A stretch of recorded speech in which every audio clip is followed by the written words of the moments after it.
Siesti, le nom qui revient avec insistance ces dernières heures pour succéder à Corinne Diacre. Alors que la sélectionneuse a été démise de ses fonctions il y a quelques jours, Hervé Renard a de très bonnes chances de devenir le nouvel entraîneur des Bleus. Il faut dire que l'homme de 54 ans a un CV particulièrement fourni, surtout au niveau des sélections nationales. Actuellement à la tête de l'Arabie Saoudite, le natif d'Aix-les-Bains, Savoie, a emmené la Zambie et la Côte d'Ivoire jusqu'à la victoire finale en Coupe d'Afrique des Nations par le passé. Très connu dans le monde du football, Hervé Renard ne reste pas moins quelqu'un de discret sur sa vie de famille. Depuis plusieurs années maintenant, il partage la vie de Viviane Dieye.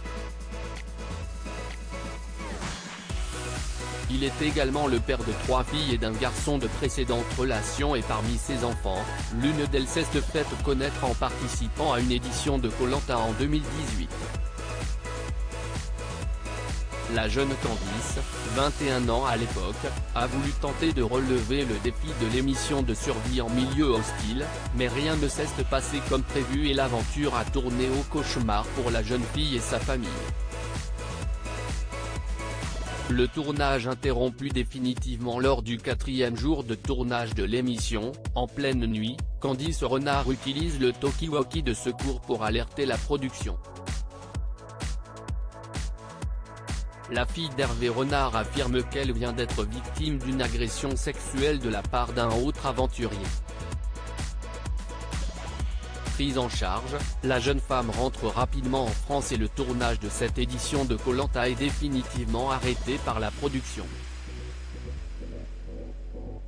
Après enquête, le nom de l'agresseur présumé a fini par sortir et il s'agit d'Eddie Guyot.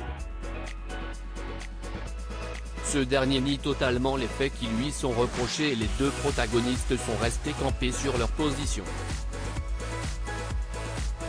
Depuis, difficile d'en savoir plus sur la suite que la justice a donnée à cette affaire, puisque même Denis Brognard, interrogé en décembre 2021, ne savait rien.